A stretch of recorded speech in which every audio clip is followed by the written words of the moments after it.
Gente, olha só isso aqui. Meu Deus do céu. Olha esse rolê.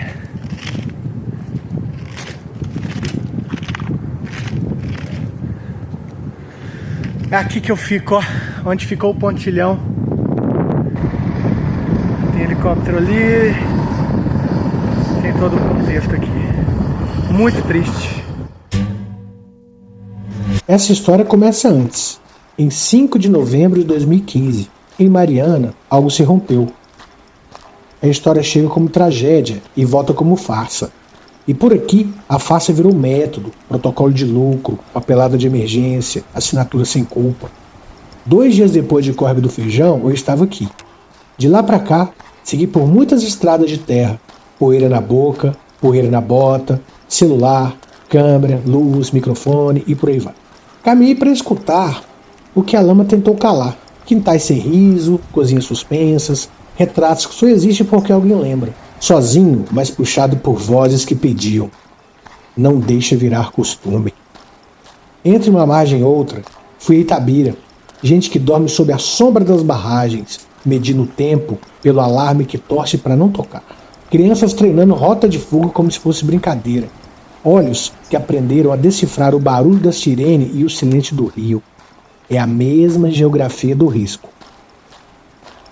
O mapa em que o minério manda e a vida pede licença. Em 5 de novembro de 2025, o crime em Mariana completa uma década.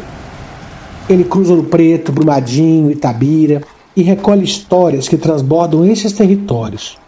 Fala de um modelo econômico que nos atravessa há séculos e que ganhou novos requintes de crueldade. A tecnologia acelera a extração.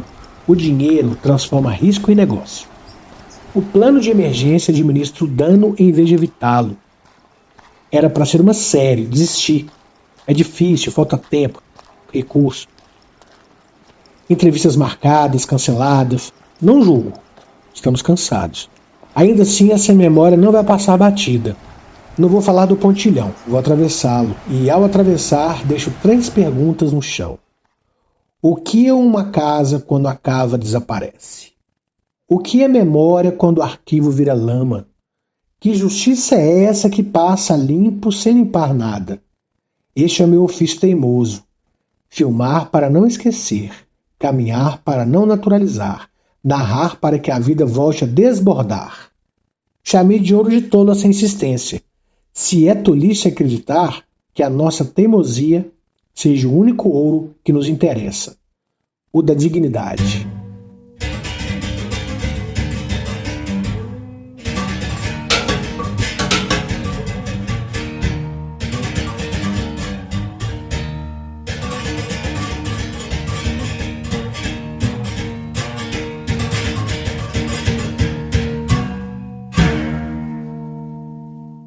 Esse é o único quilombo certificado, varrido do mapa, né? A lama varreu.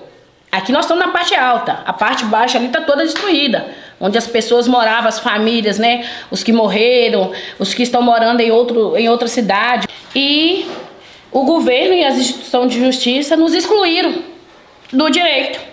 Quem deveria, né, fazer a justiça acontecer, então para mim são tão mais criminosos contra a Vale, Samarco e a BHP. Nós temos ocupado com isso aqui, ó. Essa é a nossa arma, né? Eu vou repetir a fala de Fia ali, né? Que muitos usam revólver, espada, nós usamos a peneira. É com essa peneira que nós temos feito a nossa luta, é com ela que nós temos ocupado os espaços de resistência com a nossa cultura, com a nossa dança. Igual tá aqui, na força da peneira que nós temos enfrentado esse sistema muito violento. Mas é com essa peneira que nós vamos arrancar a venda da justiça brasileira. Dia 5 de novembro de 2015, aconteceu o rompimento da barragem que devastou toda a comunidade, todas as casas, 11 casas foi destruída pela lama, que tinha uma ponte de ferro armada, ela levou ela inteira, a lama levou ela inteira. A gente ficou sem passagem, sem condições, nós ficamos pelos matos, esperando socorro. Tem peixe, mas os peixes estão morrendo, está doente, está contaminado, a gente não pesca mais, tudo foi destruído. A gente não planta mais, porque é nessas áreas aí que a gente plantava, nessa baixada, que é o lugar de plantação. Hoje nós não temos mais, acabou, e está morto. Para nós ele não vive mais porque ele está contaminado. Nós perdemos lazer, campo de futebol, igreja, festa cultural, não existe mais isso para nós, morreu tudo.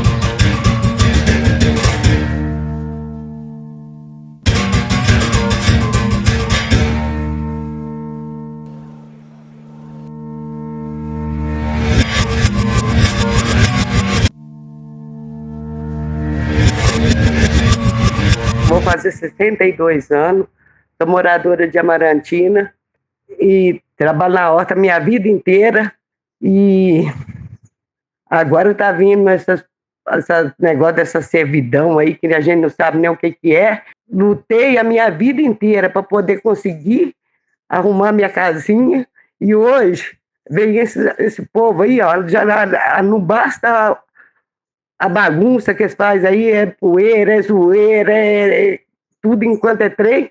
Agora ainda vem com essa servidão aí, quer tirar nós daqui. Uma pessoa que nasceu, viveu a vida inteira nesse lugar, agora hoje vem querendo tirar a gente daqui de qualquer maneira, o lugar que eu criei a minha família, que lutei muito para poder construir minha casinha.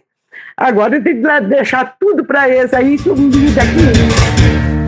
Bom, a gente, quando o sol aparece, a gente já está acordado pela questão dos barulhos, né? Tanto dos britadores como do excesso de carretas dentro da comunidade. Muita gente fala assim, mas você não acostumou ainda? Gente, não tem como acostumar com essa quantidade de ruídos, né? De poluição mesmo, sonora mesmo, porque a gente às vezes de madrugada são lavando carretas, tocando pneu. Então assim, o barulho ele é constante. Isso aqui era uma maravilha, né? Eu ainda falo muito, né, que o pedacinho onde a gente vive, né, é um paraíso. Mas isso aqui, gente, era só natureza. O rio nosso tinha peixes, tinha várias lagoas, onde hoje é depósito de birita da pedreira.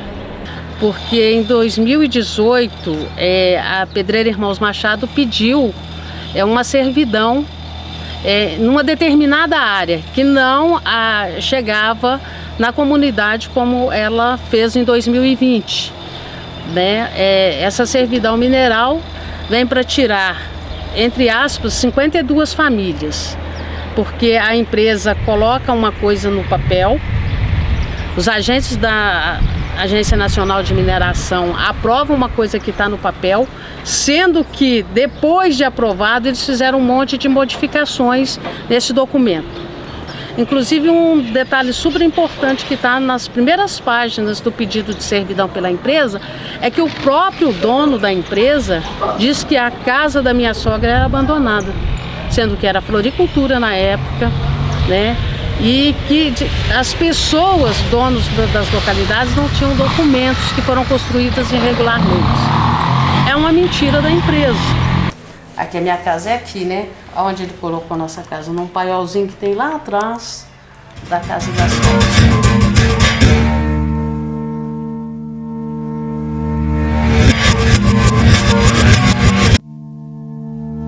Qual que é o maior problema da mineração de ferro? Essa rocha que eles tiram, que a gente chama de Itabirito, ele é o principal aquífero que a gente fala, que é uma esponja d'água. É onde que armazena a água para que ela possa nascer. Se eles vão tirar essa esponja, a água vai escoar superficialmente, entendeu? Se vai secando as nascentes, são gerações, milhares de gerações que vão ficar sem aquela água. Para um ferro que foi para a China, que daqui a pouco acaba, infelizmente, assim, a gente tem que ter essa visão. E na hora que você tira essa rocha que armazena, acabou. Como? Como é que você vai repor a rocha lá na natureza? Não existe tecnologia para fazer isso. Mas por que a vazão dos rios estão diminuindo? Por causa principalmente aqui em Minas Gerais, das minerações, né? que estão acabando aí com as áreas de recarga, com essas rochas, né, de armazenamento. Todo mundo vive sem ferro, sem água ninguém sobrevive, né?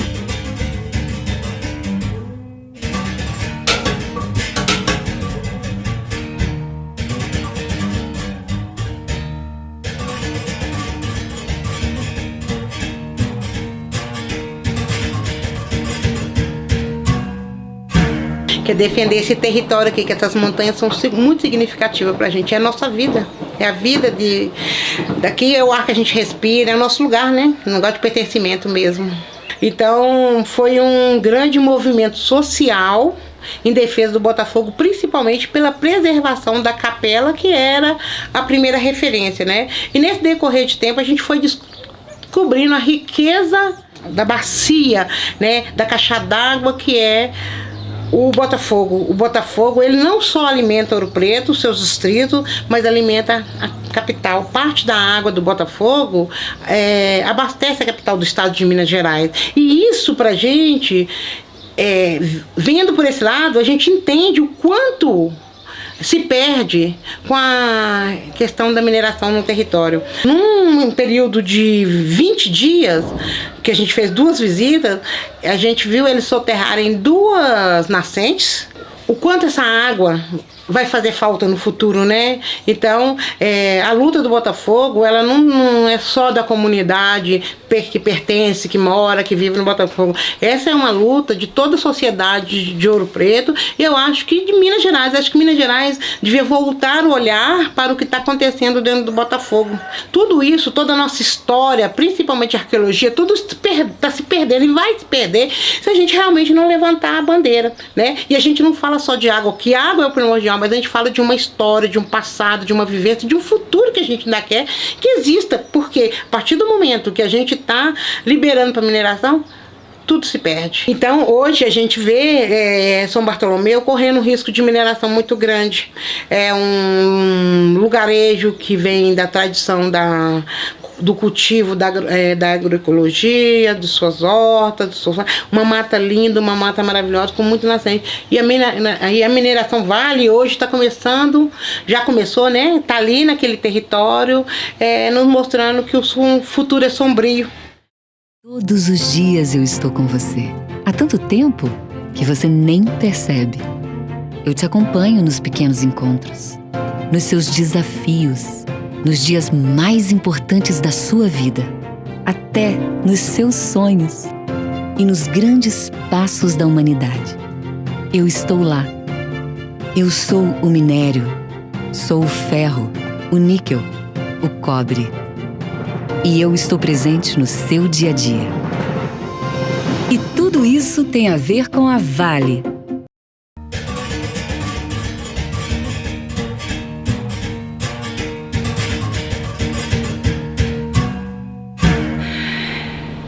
As marcas que a mineração deixa na minha rotina, elas são irreparáveis. É só a gente imaginar que uma família que tem um lar que se desenvolve completamente, hoje eu dentro de um quarto de hotel com 2 crianças, porque os meus filhos chegaram aqui com 9 e 11 anos, hoje são adolescentes. Então, eu vim parar nesse hotel no dia 19 de janeiro de 2022, após a minha remoção da zona de autossalvamento da barragem do Doutor da Mina da Vale, em Antônio Pereira, distrito de Ouro Preto. Esse dia realmente foi um dia traumático, onde na minha casa, né, onde eu morava, tinham mais ou menos umas 10 viaturas entre Vale, Defesa Civil, Polícia Militar Armada, para fazer a minha evacuação da casa, né, o que a gente chama de ZAS, que é a zona de autossalvamento, para a gente é uma zona de sacrifício e morte. Porque a lama, se a barragem do Doutor rompesse, chegaria na minha casa em 6 segundos. Acordar todos os dias nesse quarto de hotel, eu me lembrar que isso daqui se assemelha muito a uma prisão em um regime semiaberto. Porque eu não posso acordar, ir para a cozinha, fazer um cafezinho, sabe? Cuidar dos meus filhos, levá-los para tomar um café da manhã. Não. Isso tudo aqui é como se fosse uma vida de clausura mesmo. Nós acordamos, né? Os meus filhos vão para a escola, toda a alimentação ela é ofertada pelo hotel, então eu não tenho uma opção de escolha. Então tem uma questão muito grave aí também de que essa questão alimentar, que todos nós, né, tivemos de alguma certa forma o desenvolvimento de transtornos alimentares. Meu filho pela compulsão, minha filha pela inanição, né, ela não aguenta mais a comida do hotel, então ela está abaixo do peso. Não temos como nos socializar, né, porque não dá para você trazer seus amigos. Então é uma vida que eu falo desumana. A gente tenta sobreviver, a gente não vive aqui dentro do hotel. Cativeiro, pra mim, é aonde a gente é preso, a gente é vigiado, eu não consigo ter uma liberdade, que é algo que qualquer um deseja ter. Em um momento da minha vida onde é muito difícil a adolescência, né, a gente passa por vários hormônios, várias coisas, eu querer ter algo só pra mim, eu não consigo, eu sou vigiada 24 horas pelas câmeras. Com as lições aprendidas e inovação, buscamos atingir 100% de nossa capacidade produtiva instalada até 2028. Ao planejar o futuro, temos consciência de nossas responsabilidades e de que há muito o que fazer. Queremos avançar, reconstruir relações de confiança e compartilhar valor com a sociedade. E o que nos impulsiona é saber que não estamos sozinhos. Seguimos juntos e juntas, pois evoluir assim faz bem para todo mundo. Meu dia começa tomando um café da manhã virado para a barragem. É a minha paisagem de café da manhã. Então eu já começo nesse território tomado pela mineração. E esse movimento, né, de caminhões, de carros, então tem uma questão auditiva, visual, né, e tem uma questão também até invisível, né, que é essa ausência de vizinhos. Então eu não vejo, por exemplo, movimento na minha rua, porque hoje eu moro num lugar que é ao lado de uma zona de autossalvamento, onde os meus vizinhos foram realocados, né. Eu tenho um bebezinho de 1 ano e 4 meses. Quando ele fica aqui comigo, se eu deixar assim 2 dias sem passar pano aqui no chão, ele fica todo com a roupinha preta ou com a perna preta, né? Então o minério está aqui. O minério está no ar, está no chão, está na nossa respiração, né? Está na minha horta. Então eu como, né? De certa forma eu acabo comendo o minério, respirando. Então é assim que o minério atravessa a minha vida, né? No segundo dia pós-rompimento, nós já tínhamos, eu já tinha relatos dos meus alunos de situações de segregação, de preconceito. Então, e isso foi, ao passar do tempo, crescendo, né? E essa situação foi complicando cada vez mais no território. E eu, como professora, a gente está ali, né? A gente acaba sendo referência para esses alunos, para essa comunidade, de alguma forma ajudando, mas a gente sente também, né? Em 2019, quando rompeu, veio à tona todo aquele medo, todo aquele desespero, aquele sentimento de tensão. E aí a gente começou a questionar, inclusive, essa barragem aqui do Doutor. Foi aí que alguns moradores denunciaram, né, que ela não era linha de centro, como a empresa falava, ela era montante, assim como as outras duas que romperam. E naquele momento, em 2019, eu lecionava na escola aqui da comunidade, na educação básica, e os alunos ficavam desesperados. Adriane, minha casa vai ser atingida? Como que vai ser? Então, mais uma vez, profissionalmente, eu estava ali tendo que dar respostas. Tinha acabado de passar por isso em Fundão com meus alunos de Bento, e mais uma vez tendo que dar resposta que eu não tinha, né? Quando eu recebo pessoas de fora, que não são do território na minha casa, eu falo assim, olha, quando você chegar na vida, você passa pela rua de cima, você não tem uma sensação de medo, para você não ter uma sensação de que você está em Chernobyl, sabe aquele lugar abandonado? É isso que eu tenho um pouco de vergonha, de ter que submeter as pessoas a passar por isso, por um lugar estranho, assim, um lugar tudo abandonado. Visualmente, você desce essa rua aqui, é tudo abandonado. Então, assim, como que eu vou receber pessoas em um território desses, né? Cheio de questões, de placas. Cuidado, zona de alto salvamento, corra. Se ouvir a sirene, corra. Afinal, a segurança é um valor inegociável, assim como o respeito às pessoas e ao meio ambiente. Quem lida com monstro deve acautelar-se para não se tornar monstro também. E quem olha fixamente para um abismo durante muito tempo, o abismo olha para ele. Então eu posso te dizer que nesses últimos 10 anos, o maior monstro que nós lidamos com ele foi o rompimento da barragem. A gente respirava um ar que a gente julgava ser puro. Numa cidade do interior, entre montanhas e matas e águas cristalinas, depois nós tivemos um rompimento de barragem que trouxe, entre outras coisas, para o ar pó de sílica.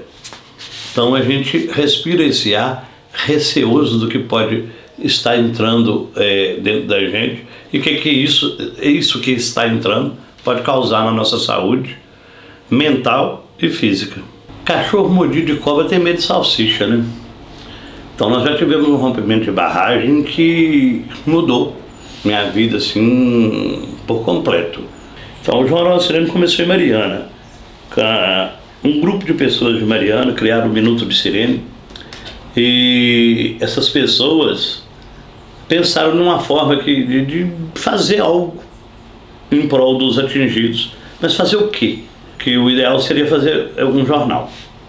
Fizeram 2 edições, a 0, a 1. Na edição de número 2, eu fui convidado para uma reunião de pauta e propus a pauta Papo de Comadres. Por que eu propus a pauta dos comadres? Porque eu fui criado por 10 mulheres. Então eu afirmo categoricamente que eu tenho muito mais de mulher dentro de mim do que de homem. E eu era vendedor ambulante na área, também nos finais de semana, eu era vendedor ambulante na área que teve o rompimento da barragem. Eu vendia para as mulheres. Eu percebi que elas tinham sido invisibilizadas no processo reparatório. Então eu criei a coluna Papo de Comadres para dar voz a essas mulheres. E aí eu comecei a entender que o Jornal da Sirene não era simplesmente um jornal. Eu levei um jornal na casa de uma senhora, fiz uma entrevista com elas, escrevi, eu gosto de escrever à mão, porque quando eu escrevo à mão vai para o HD da minha cabeça. Quando eu escrevo no computador vai para o HD do computador. Escrevi, eles leram não, eu li para eles, eles aprovaram, fizemos uma matéria, trouxe o jornal, entreguei para eles, passei 15 dias depois, daí falei, e aí, vocês gostaram da matéria? Ela falou assim, aqui nós não sabemos ler, nós é tudo analfabeto. Peguei o jornal e li para eles. Aí falou assim, você vai trazer, que dia? Eu falei, tal dia. Você vai ler para nós de novo? Eu falei, vou. Quando eu voltei, tinha 12 pessoas esperando que eu ler o jornal. Ele promove comunicação. E ele leva uma cultura de um para o outro. É como se fosse um carregador de semente. E a gente vai plantando ideias novas e ideias boas de outras pessoas, na cabeça de outras pessoas,